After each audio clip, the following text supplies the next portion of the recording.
Nebraska Territory, August 1883.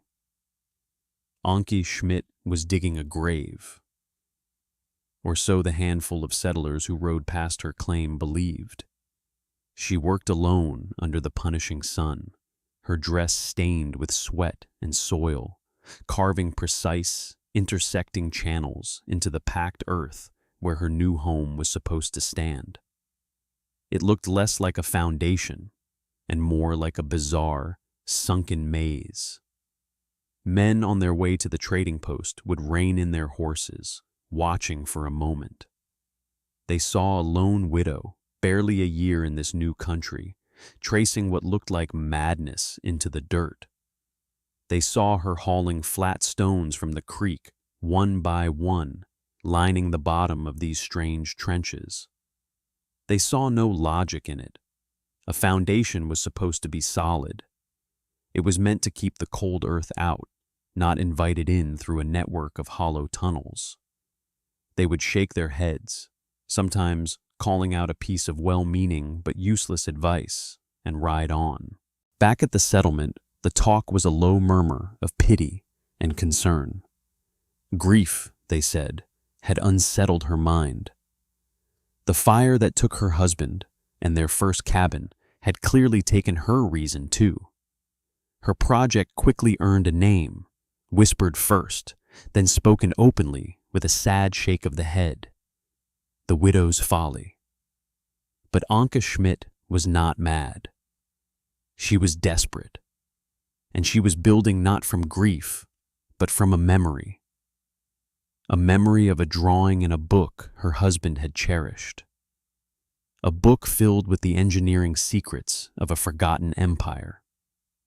What did this quiet German widow understand about heat, earth, and air that every experienced prairie builder had missed? She was about to build a home that would not only save her family, but would fundamentally rewrite the rules of survival on the unforgiving American frontier. The problem she faced was the same one that haunted every soul on that vast, windswept sea of grass: the winter. On the prairie, winter was not a season. It was a predator. It stalked the plains from November to April, a relentless force of wind and cold that sought out every crack, every seam, every weakness in a man's defenses. It could kill a family in their sleep, freeze cattle solid in the field, and break the spirit of the strongest settler. The standard defense was the sod house, the iconic dwelling of the plains. Cut from the earth itself, these soddies were cheap, practical, and offered a semblance of shelter. The walls were 3 feet thick, made of heavy bricks of prairie turf, grass side up, laid like stone. They were cool in the summer and, in theory, warm in the winter. But the reality was far harsher. The conventional sod house was a flawed fortress. Its greatest enemy was not the cold itself, but the insidious damp that partnered with it. The packed earth floors were perpetually cold and often moist, leaching warmth from the bodies of those who lived upon them. Condensation was a constant battle. The heat from the small cook stove would rise, hit the cold roof and walls, and turn to water. This moisture would drip down, making bedding damp and clothes musty. In the deepest cold, this condensation would freeze, coating the interior walls with a glittering, treacherous layer of rime frost. Families burned through their precious fuel at a terrifying rate. Wood was scarce, reserved for building. The primary fuel was the prairie coal, dried buffalo, or cow chips. It burned hot and fast, meaning the stove had to be fed constantly. A family could spend half their waking hours just gathering and feeding fuel into a hungry iron box, all for a meager circle of warmth in a cabin that was otherwise frigging. To sleep was to risk the fire dying and the killing cold seeping in. More than one family had woken to find their water bucket frozen solid, just feet from the stove. Anke Schmidt knew this suffering intimately. She and her late husband, Klaus, had endured one such winter in their first, hastily built cabin. Klaus had been a scholar, not a farmer. He was a student of history and engineering, fascinated by the practical genius of the ancients. He had come to America not for gold, but for the clean slate of the open land, a place to build a life based on sound principles. His hands were more comfortable with a book and a drafting pencil than a plow. His most prized possessions were his books, filled with detailed drawings of Roman aqueducts, European cathedrals, and military fortifications. He believed that the past held proven solutions to modern problems. He would often talk to Anke late into the night, explaining the physics of the arch, the brilliance of lime mortar, or the simple elegance of the Roman hypocaust, a system for heating buildings with underfloor channels of hot air. "They heated entire bathhouses, Anke," he would say, his eyes alive with passion. "With a single fire. They moved the heat to where the people were. They warmed the mass, not just the air. We build like fools, warming the sky while our feet freeze." Then came the prairie fire. A small spark from a passing train, a dry wind, and in hours their world was gone. The cabin, the barn, the books, all turned to ash. Anke and her two small children, Lena and Thomas, survived only because they had been at the creek. Klaus had not. He had run back for the books. Anke was left with nothing but the clothes on her back, two children to protect, and the searing memory of her husband's words. While the community offered charity and a place to stay until she could return east, Anke refused. This land had taken her husband. She would not let it take her children. She would build again. But this time, she would not build like the others. She would build from memory. She would build what Klaus had only ever been able to draw. The construction of the Widow's Folly became a quiet spectacle for the small settlement. Anke began her work at the site of the old cabin, a blackened square on the prairie. First, she defined the footprint of her new home, a modest rectangle, smaller than most. Then she began to dig. Not a root cellar, not a foundation trench, but the strange grid-like pattern of channels. The main channel, about 2 feet wide and 2 feet deep, ran from a pit at one end of the rectangle to the other. Branching off this central spine were smaller, shallower cross-channels, like the ribs of a leaf. The entire floor of her future home was a hollowed-out grid. It was grueling work. The prairie soil was a dense mat of grass roots, tough as leather. She used a spade, an axe, and her own raw determination.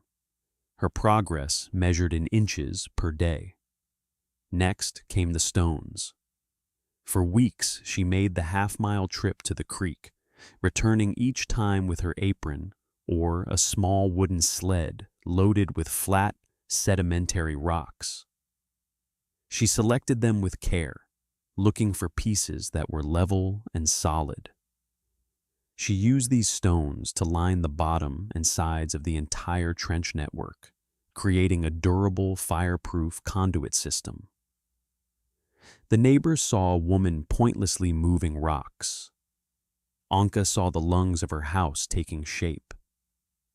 At the head of the main channel, she built a firebox from clay and larger stones, a crude but effective furnace. At the far end, where the central trench met the back wall, she began constructing a chimney stack, again from stone and clay mortar. The logic was simple, if entirely alien to her neighbors. The stove would be placed directly over the firebox. Instead of the smoke and waste heat going straight up a flue and out into the sky, it would be drawn down into the stone-lined labyrinth beneath her floor. The hot gases would be forced to travel the entire length of the house through the underground network, transferring their thermal energy into the stones and the packed earth around them, before finally exiting through the chimney on the opposite side. She was building a massive, subterranean radiator. She was building a thermal battery. It was during this phase that Elias Vance paid his first visit. Vance was the closest thing the settlement had to a master builder. He was a carpenter by trade, a man who had raised more barns and cabins than anyone for 100 miles. He was a practical, respected man whose opinion carried immense weight. He approached Anki's claim not with mockery, but with genuine, fatherly concern. He stood at the edge of the excavation, his hands on his hips, his brow furrowed. He watched her meticulously fitting stones into place. "Mistress Schmidt," he began, his voice gentle but firm, "I mean no disrespect, but I have to ask what you're intending here." Anki straightened up, wiping a smear of mud from her forehead. She looked at the man, seeing no malice in his eyes, only profound confusion. "I am building a house, Mr. Vance," she said simply. "I see that," he replied, gesturing with his chin at the trenches. "But this is a mistake. The prairie isn't like the old country. The ground here freezes 5 feet deep. A ditch like this, it's a channel for the frost. It will draw the cold right under your floor and hold it there. The first deep freeze, any moisture in there will turn to a wedge of ice. It'll heave your floorboards, crack your walls. You're building a cellar, ma'am, not a home." His logic was sound, based on years of hard-won experience. It was the exact argument any sensible person would make. An empty space under the ground was a cold space. Everyone knew that. Anki's reply was quiet, devoid of argument. "The fire will keep it dry," she said, turning back to her work. "It is for the smoke." Vance was taken aback by the simplicity of her response. It was as if she hadn't understood the danger. He tried again, his voice more urgent. "The smoke. Ma'am, the smoke needs to go up and out as fast as possible. You try to trap it like this, it'll back up and fill your home. You'll choke in your sleep. This design is wrong in 2 ways. It will be cold, and it will be dangerous. The chimney will draw," she stated, not looking at him. "It is a long fire." He stayed for another 10 minutes, trying to reason with her, to explain the established principles of construction in this climate. He offered to organize a work crew to help her build a proper soddy with a solid foundation and a direct flue. She politely refused each offer. Defeated, Vance left, convinced the woman was either stubborn to the point of suicide or had truly lost her grip on reality. His report to the community confirmed their fears. The widow's folly was not just foolish, it was a potential tomb. The mockery that followed was laced with this genuine fear. People weren't just laughing at her, they were pre-mourning her. At the trading post, men would talk of it in hushed tones. Vance himself tried to warn her, she won't listen. The women at church socials would watch her 2 small children playing, and their prayers would carry a new, desperate edge. Her isolation was now complete. She was no longer just a widow. She was the foolish widow, the woman who was building her own grave. Undeterred, Anka continued. Once the stone-lined channels were complete, she covered them with large, flat flagstones, creating a solid cap. Over this, she laid a thick layer of clay and sand, sealing every gap to ensure the smoke and gases would stay within the system. Then, and only then, did she begin to lay the floor joists and the rough-sawn planks that would serve as her floor. When she was done, it looked, from the inside, almost like a normal floor. But beneath it lay an engine. She built the walls in the traditional way, cutting the heavy sod bricks and laying them grass side up. She mortared them with clay and set the window frames. She built the roof with cottonwood beams and a thick layer of sod, just like everyone else. From the outside, when it was finished in late October, her house looked like any other soddy, albeit a bit smaller. The only clues to the secret within were the low, squat stove at one end and the chimney at the other. It was a house that inhaled fire at one end and exhaled cool smoke at the other, with a warm belly in between. The system was now complete. It was a lung-breathing fire. When she lit the first fire in the stove, she wasn't just heating a small iron box. The flame and its superheated gases were drawn down into the hypocaust. The smoke, instead of escaping in seconds, was forced on a long, slow, 100-foot journey through the stone labyrinth. Along the way, it shed the vast majority of its thermal energy, transferring it directly into the immense thermal mass of the stones, clay, and packed earth beneath the house.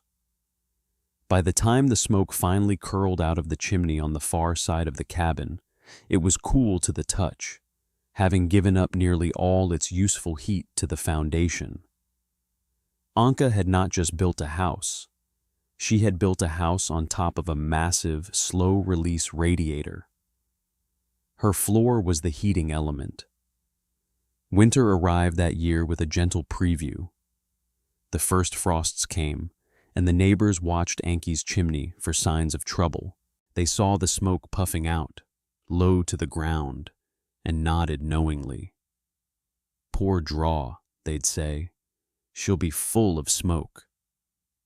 But inside, the air was clear. The chimney, warmed by the sun and the residual heat in the system, drew steadily. The house was not just warm. It was a different kind of warm. It was a deep, radiant warmth that came from below, warming the objects and people in the room directly. The floorboards were perpetually, pleasantly warm to the touch. The chill was not just held at bay, it was banished. But the real test was yet to come. The first 2 winters were average for Nebraska, cold but manageable. Anki and her children lived in quiet comfort, her fuel consumption mysteriously low. But the difference wasn't dramatic enough to silence the doubters. They attributed it to her smaller cabin size or simple luck. The widow's folly remained a curiosity, not a revolution. Then came January of 1888. History would remember it as the year of the children's blizzard. The day began with an almost magical mildness. The temperature was well above freezing, a false spring in the heart of winter. The sky was a hazy, pale gray. Children went to school without their heavy coats. Men went to the fields in their shirt sleeves. There was no warning, no sign of the apocalypse that was about to descend from the north. Around noon, it hit. A dark wall appeared on the northern horizon, moving with unnatural speed. The temperature plunged as if it had fallen off a cliff. At the schoolhouse, the thermometer dropped from 34 degrees Fahrenheit to -6 in 3 hours. Then the wind came, a shrieking horizontal gale carrying a blinding wall of fine, powdery snow. Visibility dropped to 0. the world vanished into a screaming white vortex. For the settlers, it was a waking nightmare. Those caught outside were lost within feet of their own homes, their sense of direction erased by the blizzard. The wind was a physical force, a solid wall that made breathing an act of will. The cold was a new entity, an active, malevolent thing that burned the skin and froze the lungs. Inside the sod houses of the settlement, a desperate battle for survival began. The storm stripped heat from the structures with terrifying efficiency. The thick sod walls, which were meant to be insulation, became frozen bulwarks of cold. They radiated a deep, penetrating chill that no fire could defeat. Families stuffed rags into the cracks around doors and windows, but the wind, with the pressure of a locomotive, forced the fine, flour-like snow through every microscopic opening. The stoves, the very heart of these homes, became insatiable monsters. Men and women fed them constantly with everything they had. The precious woodpile disappeared in hours. Then went the buffalo chips. Then came the terrible choices: a fence post, a chair, a wooden chest brought all the way from the old country. The fire had to be kept roaring, not for warmth, but simply to keep the temperature inside above the threshold of death. Even with the stoves glowing red hot, the far corners of the single-room cabins were well below freezing. Water froze in buckets a few feet from the flames. Ink froze in its wells. A rime of frost grew on sleeping blankets, even as their occupants shivered beneath them. Elias Vance was fighting this battle in his own home, a model of conventional construction. He had built it himself with thick, perfectly laid walls and a sturdy roof. It was considered the warmest, most secure house in the area, and it was failing. He and his wife, Sarah, were huddled by the stove, wrapped in every blanket they owned. The wind howled around the corners of the house, a sound like a hungry beast trying to claw its way in. The walls felt like slabs of ice. He had already burned half a spare wagon wheel. Through the fog of his own fear and exhaustion, a thought pushed its way into his mind. Anke Schmidt, the widow, her children. He pictured her small, isolated cabin, the one he had declared a death trap. He imagined the cold seeping up through her foolish floor trenches. He imagined the smoke backing up from a chimney choked with snow. The image filled him with a profound and terrible guilt. He had warned her, yes, but he hadn't forced the issue. He hadn't insisted. He, the respected builder, had stood by and let a grieving woman build a grave for her own children. The thought became an obsession. He had to know.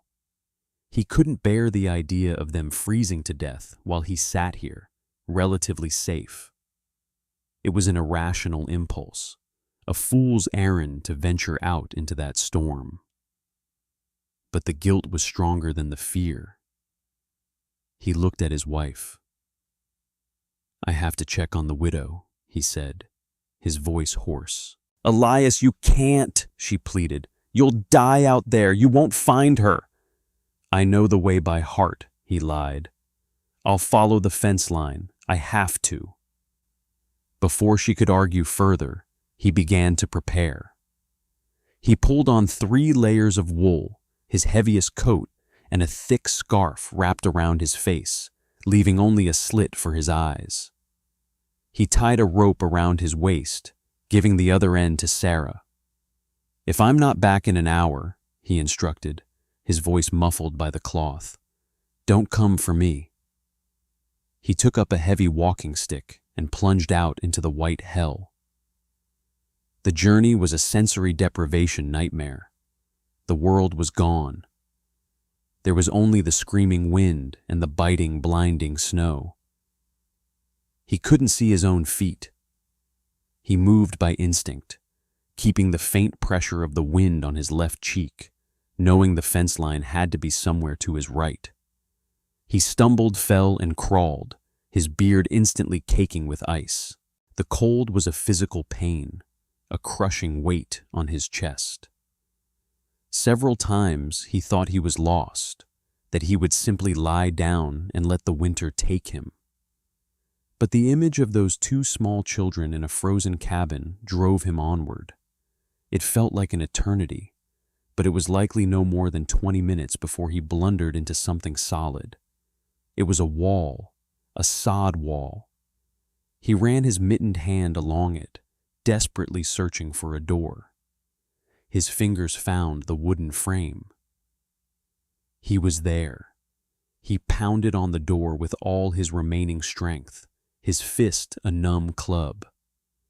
He shouted her name, but the wind ripped the sound from his lips. He was about to give up, to assume the worst, when he heard a scraping sound from within. A bolt being drawn. The door swung inward. The first thing that hit him was the warmth. It was not the scorching, localized heat of a stove. It was a wave of calm, steady, enveloping warmth. It rolled over him like a physical thing, melting the ice on his eyebrows and beard. The second thing he noticed was the light, the soft golden glow of a kerosene lamp, illuminating a scene of impossible, unbelievable, domestic peace. Anke Schmidt stood before him, wearing a simple dress, her sleeves rolled up to her elbows. She held a wooden spoon in her hand. Behind her, at a small wooden table, her two children sat playing with carved wooden toys. They were barefoot, on the floor, in the middle of the worst blizzard in living memory. The air didn't smell of smoke, or damp, or desperation. It smelled of baking bread.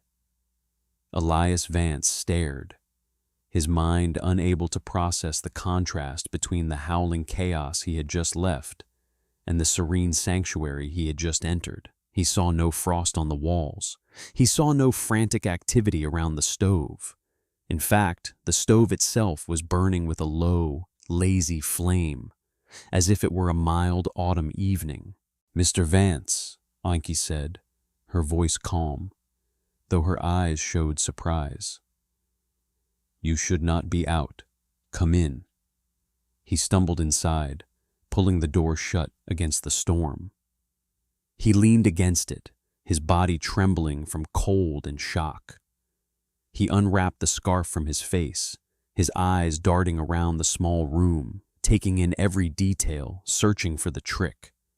There had to be a trick, a massive pile of fuel he couldn't see, a second stove. His builder's mind took over, launching an investigation born of pure disbelief. He walked to the north wall, the one that faced the full fury of the wind. In his own home, that wall was an ice sheet. He pressed his bare hand against it. It was cool, but it was not cold. It was dry. He looked at the small pile of fuel next to the stove. It was a meager stack of cottonwood, perhaps an evening's worth in a normal cabin during a normal cold snap. In this blizzard, it was a laughable defense. He turned to Anke. "How much fuel have you burned since the storm began?" he asked, his voice a raw whisper. Anke glanced at the pile. "Not much more than usual," she replied. "I added 3 small logs when the wind started. The house holds the heat well." Vance's mind reeled. He was burning his furniture to stay alive. She was rationing small logs. He then did something that, in that moment, felt like the most important act of his life. He knelt down and placed the palm of his hand flat against the wooden floor. It was warm, not hot, not uncomfortable, but deeply, unmistakably warm. A gentle, radiant heat emanated from the very foundation of the house. It was the warmth of a sun-baked stone on a summer afternoon. He suddenly understood. The heat wasn't escaping. It wasn't being blasted away by the storm. It was stored right here, under his hand, in the tons of earth and stone that formed the core of the house. The children were barefoot because the floor itself was warming them. He looked from the warm floor to the small, calmly burning stove, then to the chimney on the opposite wall.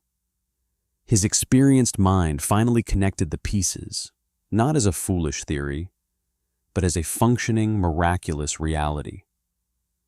The heat wasn't going up, it was going across. The folly wasn't a folly at all. It was a perfectly designed engine for living. The numbers were undeniable, even if he didn't have a thermometer to measure them. His own house, with a roaring fire, was likely hovering around 40 degrees. This house, with a lazy fire, felt like 70. His fuel consumption was astronomical. Hers was trivial. The proof was not in a calculation or a blueprint.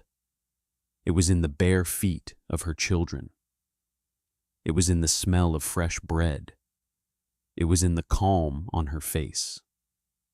He rose to his feet slowly, the full weight of his arrogance, his certainty, his public dismissal of this woman crashing down on him. He had not just been wrong. He had been profoundly, dangerously, and ignorantly wrong. He had mocked genius. He had dismissed wisdom. He had offered his ignorance as expertise. He met Anke Schmidt's eyes. The shame was a hot flush on his face. "I was wrong," he said, the words feeling heavy and inadequate in his mouth. "Everything I told you, everything I thought I knew, it was wrong. This house, this is the warmest house in Nebraska." He paused, his voice cracking with emotion. "Please, when this is over, will you show me how it works?" The blizzard raged for 3 days. When it finally broke, the landscape was a sterile, alien world of white. The storm had claimed over 200 lives across the territory, many of them children caught walking home from school. The settlement had been spared fatalities, but the toll in livestock, property, and spirit was immense. Every family had a story of terror, of a near-fatal brush with the cold. And then a different story began to circulate. It started with Elias Vance. He didn't just admit his error, he became a fervent evangelist. He told everyone who would listen about his journey through the storm and what he had found. He described the warm floor, the barefoot children, the baking bread. He used his own unimpeachable reputation to hammer the point home. "We have been building our houses all wrong," he would declare at the trading post. "The widow Schmidt, she showed us a better way. It's not the widow's folly. It's the Schmidt house. And it's the future." The community, humbled by the blizzard and desperate for a better way, listened. The mockery turned to awe, then to intense curiosity. That spring, a procession of settlers made their way to Anke's claim. They came not to pity, but to learn. Anke, a woman who had never sought attention, found herself in the role of a teacher. With Vance at her side to help translate her quiet, technical explanations into the practical language of the plains builder, she explained the principles. She drew diagrams in the dirt, showing the layout of the trenches, the importance of the stone lining for heat retention, the critical need for a proper draw from the chimney. She never once mentioned the ridicule she had endured. She simply shared what she knew, freely and patiently. Replication began almost immediately. The first to adopt the design was Vance himself. He retrofitted his own home that summer, a laborious process of digging up his floor and creating the subfloor channels. Others, building new, incorporated the Schmidt floor from the start. They were no longer just building soddies, they were building thermal batteries. The impact on the community over the next few years was nothing short of revolutionary. The brutal winters were still harsh, but they were no longer a siege. The new houses were warmer, drier, and healthier. Fuel consumption dropped by as much as 70% in some homes. The endless, exhausting task of gathering fuel was drastically reduced. Families could get through a winter on a fraction of what they had needed before. But the real impact wasn't measured in cords of wood or degrees of temperature. It was measured in human life and dignity.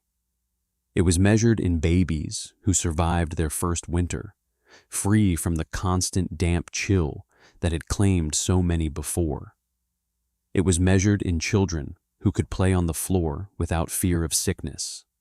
It was measured in the simple, profound luxury of a family being able to move freely around their own home in the dead of winter, not tethered to the small, desperate circle of heat from a stove. Anke Schmidt's quiet defiance had given her neighbors not just warmth, but freedom. Her name became synonymous not with folly, but with wisdom. The story of the widow and her warm house is a powerful reminder that sometimes the most revolutionary ideas are not new at all, but are simply old wisdom, rediscovered and reapplied with courage. It speaks to the danger of dismissing an idea simply because it challenges our own established experience, and the immense power of empirical proof to shatter even the most deeply entrenched dogma.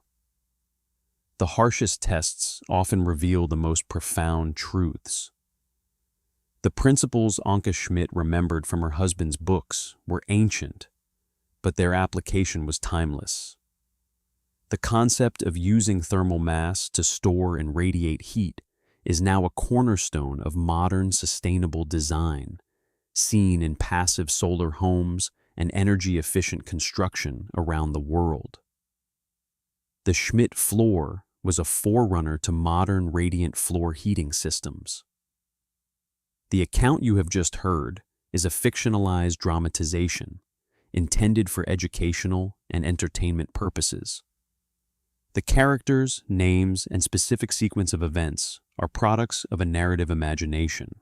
However, the story is based on real historical conditions faced by prairie settlers and the very real engineering principles of thermal mass and hypocaust heating, which have been used by cultures around the world for centuries to create comfortable living spaces in harsh climates. This content does not constitute professional engineering or construction advice.